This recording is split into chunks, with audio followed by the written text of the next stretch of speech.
അസ്സലാമു അലൈക്കും വറഹ്മത്തുള്ളാഹി വബറകാതുഹു. അൽഹംദുലില്ലാഹി റബ്ബിൽ ആലമീൻ. അല്ലാഹുമ്മ സ്വല്ലി അലാ സയ്യിദിനാ മുഹമ്മദിൻ അദ്മാ ഫിൽ മില്ലാഹി സലാത്തൻ ദായിമത്തൻ ബിദവാബിൽ കില്ലാ. ഏറ്റവും സ്നേഹം നിറഞ്ഞ മുഅ്മിനീങ്ങളെ, ഇന്ന് നിങ്ങളോട് സംസാരിക്കാൻ പോകുന്നത് നാം എപ്പോഴും ചിന്തിക്കേണ്ട, നമ്മുടെ അമലുകളൊക്കെ പോയി കളിയുന്ന, ഏറ്റവും പ്രയാസപ്പെടുന്ന ഒരു വിഷയമാണ്. നാം ആരെയും ചീത്ത പറയാനോ ഗീബത്ത് പറയാനോ പാടില്ല. ചീത്ത പറഞ്ഞാൽ നമ്മുടെ അമലുകൾ പോയി പോകും. നമ്മൾ എന്ത് ചെയ്തു പോയാൽ അത് അങ്ങോട്ടേക്ക് പോയി പോകും. ഇതുപോലെയാണ് ഒരു പണ്ഡിതന്മാരെ നിസാരമായി നമ്മൾ ഒരിക്കലും കാണരുത്. പണ്ഡിതന്മാരെ ഗ്രൂപ്പ് തിരിച്ചിട്ട് ചീത്ത പറയാൻ പാടില്ല. അത് ഇന്ന ഗ്രൂപ്പാണൊന്നും ഒരിക്കലും പറഞ്ഞ് ആലിമീങ്ങളെ പരസ്പരം ഭിന്നിക്കുന്ന ഒരു വർത്താനം നമ്മളിൽ നിന്നുണ്ടാകാൻ പാടില്ല. കാരണം ആലിമീങ്ങളെന്ന് പറഞ്ഞാൽ, പണ്ഡിതന്മാർ എന്ന് പറഞ്ഞാൽ അവർ വലിയ മഹത്വമുള്ളവരാണ്. അൽഉലമാഉ വറസത്തുൽ അംബിയ. അങ്ങനെയുള്ള പണ്ഡിതന്മാരെ സാധാരണക്കാർ ചീത്ത പറയുകയോ അല്ലെങ്കിൽ സാധാരണക്കാർ പണ്ഡിതന്മാരെ ചീത്ത പറയുകയോ ചെയ്യാൻ പാടില്ല. ഗ്രൂപ്പ് ഏതായിക്കോട്ടെ, സുന്നത്ത് ജമാഅത്തിൻ്റെ ഒരു പണ്ഡിതന്മാരെയും ഗ്രൂപ്പ് തിരിച്ച് സംസാരിക്കാനോ തെറി പറയാനോ ചീത്ത പറയാനോ പോകാൻ പാടില്ല. കാരണം ലാ തഗ്തബന്ന അഹദൻ ഫളൻ അനിൽ ഉലമാ വലൗ ബിസബിലി മാ ഫീ ലഹ്മിഹി ദഅഫു. ഇവരാണെയും ചീത്ത പറയാൻ പാടില്ല, ഗീബത്ത് പറയാൻ പാടില്ല. എന്നിട്ട് പറയുന്നു വലൗ ബിസഹബിൻ ഫളൻ അനിൽ ഉലമാ, ഉലമാക്കളെ പണ്ഡിതന്മാരെ പ്രത്യേകിച്ച് നീ ചീത്ത പറയാൻ പാടില്ല. ആ പണ്ഡിതന്മാർ നീ അറിയാത്ത വിവരമില്ലാത്ത പേരിൽ ആരെങ്കിലും പറയുന്നത് കേട്ടിട്ട് നീ അറിവില്ലാത്തലക്ക് പോലും നിങ്ങൾ മറന്നിട്ട് പോലും നിങ്ങൾ പറയാൻ പാടില്ല. കാരണം വലൗ ബിസഹബിലി മാ ഫീ ലഹ്മിഹിം, നിങ്ങൾ മറന്നിട്ട് പറഞ്ഞാൽ പോലും അവരുടെ ശരീരത്തിൽ ഉണ്ട് ദഅഫുൻ, ഒരു വിഷമുണ്ട്. വിഷമെന്ന് പറഞ്ഞാൽ നമുക്കൊരു പാമ്പിനെ കൂടി പോകുമ്പോൾ പാമ്പിൻ്റെ കടിയേറ്റ് കഴിഞ്ഞാൽ വിഷം ഇവിടെ വരും. ആ പാമ്പിൻ്റെ വിഷം കടിച്ചു കഴിഞ്ഞാൽ നമ്മൾ എവിടെയാണ് രക്ഷപ്പെടാൻ വേണ്ടി പോകുക, ഏത് ഹോസ്പിറ്റലിലേക്കാണ് പോകുക നമുക്കറിയില്ല. ഇവിടെ പറ്റൂല, മണിപ്പാലം പോകണം അല്ലെങ്കിൽ ബാംഗ്ലൂരിൽ പോകണമെന്ന് പോകും. കാരണം നമ്മുടെ ശരീരം രക്ഷപ്പെടാൻ വേണ്ടി എവിടെയും പായും. എന്നാൽ ഇതുപോലെയാണ് നാം ഗ്രൂപ്പ് തിരിച്ച് ഏതെങ്കിലും പണ്ഡിതന്മാരെ പരസ്പരം ചീത്ത പറഞ്ഞാൽ അവൻ അറിയാത്ത അവൻ വിഷം ഉള്ളിലേക്ക്, അവൻ്റെ ശരീരത്തിൻ്റെ മാംസം വിഷ പോലെയാണ്. അതുകൊണ്ട് വളരെ ജാഗ്രതയാണ്. പണ്ഡിതന്മാർ ചീത്ത പറഞ്ഞാൽ അവൻ ബുദ്ധിമുട്ടിലായി പോകും. ഒരാളെയും പറയാൻ പാടില്ല.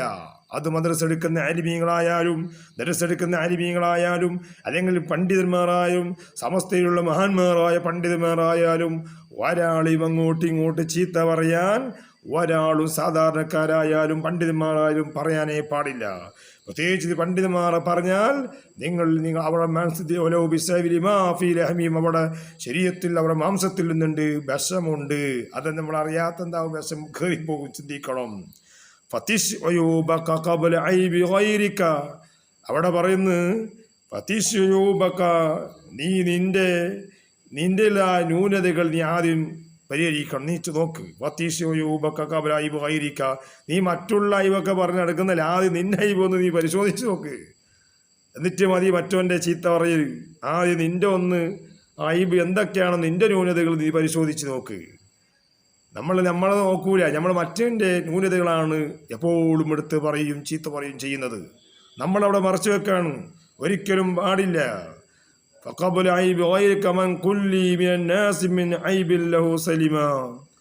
ആരെങ്കിലും ഒരാൾ ഒരു ന്യൂനതയില്ലാത്ത ഒരു മനുഷ്യനുണ്ടോ? ലോകത്ത് ഏതെങ്കിലും ഒരു മനുഷ്യർക്ക് എന്തെങ്കിലും ന്യൂനതകൾ ഉണ്ടാവുമല്ലോ. അതുകൊണ്ട് ആ ന്യൂനതം വെച്ചുകൊണ്ട് ചീത്ത പറഞ്ഞുകൊണ്ട് നടക്കാൻ പറ്റുമോ? ഒരിക്കലും അരുത്. ഇന്ന് ലോകത്ത് അറിയുന്ന ഒരുപാട് പണ്ഡിതന്മാരുണ്ട്. നമ്മളെന്തെങ്കിലും ചീത്ത പറഞ്ഞു പോയാൽ, ഗീബത്ത് പറഞ്ഞാൽ ശ്രദ്ധിക്കണം, അവരോട് പൊരുത്തപ്പെടിക്കണം, അവരോട് മാപ്പ് ചോദിക്കുക.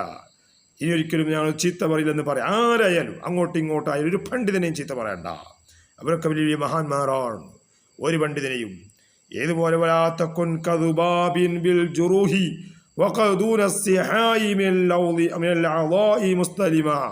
ഈച്ചൻ്റെ സ്വഭാവം അറിയില്ലേ? ഈച്ചൻ്റെ സ്വഭാവം എന്താണ്? എവിടെയും നല്ല ശരീരത്തിൽ എവിടെയും മുറിവില്ലാത്ത സ്ഥലങ്ങളുണ്ടാകും. മുറിവില്ലാത്ത സ്ഥലങ്ങൾ വലാത്തൊക്കെ നീ ആവാനേ പാടില്ല.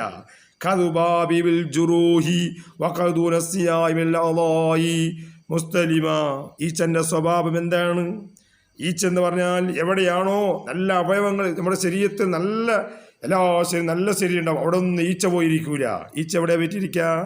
ഈച്ച എവിടെയാണോ ശരീരത്തിൽ മുറിവുള്ളത്, എവിടെയാണോ ഒരു ചൊറിച്ചിലുള്ളത്, എവിടെയെങ്കിലും ഒരു രക്തങ്ങളുണ്ടെങ്കിൽ എവിടെയാണോ ഉള്ളത് അവിടത്തേക്ക് ഓടിപ്പോയി അവിടെയാണ് അത് പതിയുക.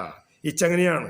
ഈച്ച നല്ല സ്ഥലം ഏടും തേടൂല, അവിടെ പോയി ഇരിക്കൂല. ഈച്ചക്ക് ഏറ്റവും ഇഷ്ടമുള്ളത് എവിടെയെങ്കിലും മുറിവുണ്ടെങ്കിൽ ഈച്ച പോയിരിക്കുന്നത് ആ മുറിവുള്ള ചലമുള്ള എവിടെയെങ്കിലും നമ്മുടെ ശരീരത്തിലുള്ള എവിടെയെങ്കിലും മുറിവോ അല്ലെങ്കിൽ ചൊറിയോ ഉണ്ടായാൽ അതിൻ്റെ ആ കേടൊക്കെ വലിച്ചെടുക്കാനാണ് ഈച്ചയ്ക്ക് ഇഷ്ടം. അതുപോലെ നമ്മൾ ആകാൻ പാടില്ല, ഈച്ചൻ്റെ സ്വഭാവം നമുക്ക് ഉണ്ടാകാനേ പാടില്ല. വളരെ വ്യക്തമായി പറയാണ്.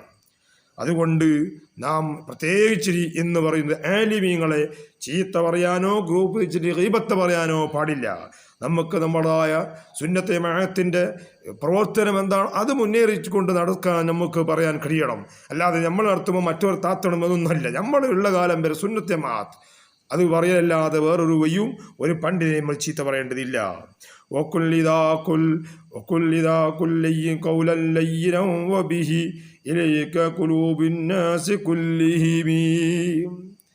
നമ്മൾ പറയുമ്പോൾ നല്ല വാക്ക്, നല്ല സംസാരങ്ങൾ പറയുമ്പോൾ ജനങ്ങൾ നമ്മളിലേക്കാണ് വരിക. നമ്മൾ എന്ത് പറഞ്ഞാലും നമ്മൾ നല്ല വാക്ക്, നല്ല സ്ഫുടമായ നല്ല ആരോടും പുഞ്ചിരിയോടും സംസാരിക്കുമ്പോൾ ആളുകൾ നമ്മുടെ വാക്ക് കേൾക്കാനാണ്, അവിടെ ഹൃദയം, അവിടെ മനസ്സ് നമ്മളിലേക്ക് പതിയും. അവിടെ എല്ലാ ജനങ്ങളുടെയും മനസ്സെങ്ങോട്ടാകണം, നല്ല സ്വഭാവമുള്ള, നല്ല മനസ്സുള്ള, നല്ല സംസാരിക്കുന്ന ആളിലേക്ക് തിരിയും. അതാണിപ്പോൾ നമ്മളിപ്പോൾ കണ്ടുകൊണ്ടിരിക്കുന്നതും കാണുന്നതും.